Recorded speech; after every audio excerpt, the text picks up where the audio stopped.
አስቡት ፀሐይ ልትጠልቅ ስትል እናንተና የምትወዱት ሰው በነጭ አሸዋ ላይ እየተራመዳችሁ ነው። ከፊታችሁ የህንድ ውቅያኖስ በወርቃማ ቀለም እያንጸባረቀ ነው። የሞገድ ድምጽ ብቻ ይሰማል። ምንም ጫጫታ የለም።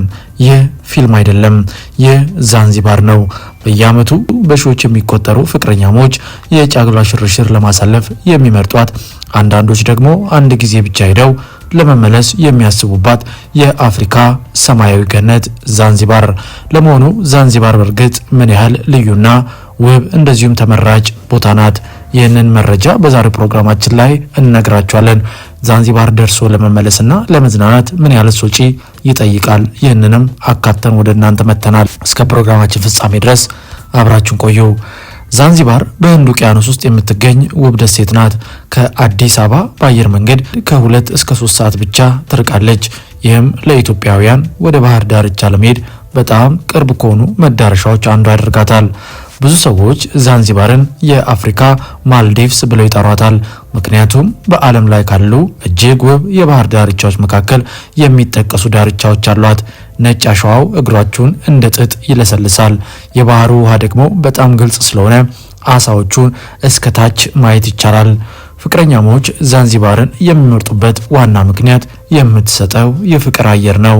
በብዙ የዓለም ከተሞች የሚታየው ግርግር፣ ትራፊክና ድምጽ እዚህ አይገኝም። በምሽት በባህር ዳርቻ ላይ ሻማ በማብራት እራት መብላት፣ በጀልባ ላይ ፀሐይ ስትጠልቅ ማየት ወይም በአሸዋው ላይ እየተራመዱ የሞገድ ድምጽ መስማት ብቻ ብዙ ሰዎችን ይማርካል። በተለይ ኑንጊዊና ኬንዱዋ የተባለው የባህር ዳርቻዎች ለፍቅረኛሞች በጣም ተወዳጅ ናቸው። እዚህ የሚታየው የፀሐይ መጥለቅ እይታ ከምስራቅ አፍሪካ ውብ እይታዎች መካከል አንዱ ነው። ሰማዩ በብርቱካናማ በቀይና በወርቃማ ቀለሞች ሲሞላ የሚፈጠረው እይታ በቃላት ለመግለጽ ያስቸግራል። የዛንዚባር የአየር ሁኔታ ሞቃታማና ለባህር መዝናኛ ተስማሚ ነው። ዓመቱ አብዛኛውን ጊዜ የሙቀት መጠኑ ከ25 ዲግሪ ሴንቲግሬድ እስከ 32 ዲግሪ ሴንቲግሬድ መካከል ይሆናል። በዛንዚባር የሚሄዱ ሰዎች በጣም የሚወዱት ነገር የቀዝቃዛ ክረምት አለመኖሩ ነው። በጠዋት ሞቃታማ፣ በቀን ፀሐያማ፣ በምሽት ደግሞ ከባህሩ የሚወጣ ቀለል ያለ ንፋስ ይኖራል። ለመጎብኘትም ደግሞ ተፈላጊ የሚባሉ ወቅቶች ከሰኔ እስከ ጥቅምት፣ ከታህሳስ እስከ የካቲት ሲሆን በእነዚህ ወራት ሰማዩ በአብዛኛው ጥርት ያለ ሲሆን ባህሩም ለመዋኘትና ለጀልባ ጉዞ በጣም ተስማሚ ይሆናል። ዝናባማ ወቅቶች የሚባሉት ደግሞ ከመጋቢት እስከ ግንቦት ዋና የዝናብ ወቅት ሲሆን ጥቅምት መጨረሻ እስከ ህዳር ደግሞ አጭር ዝናብ ይኖራል። ከመዋኘት በላይ ብዙ ነገሮችንም ማድረግ ይቻላል።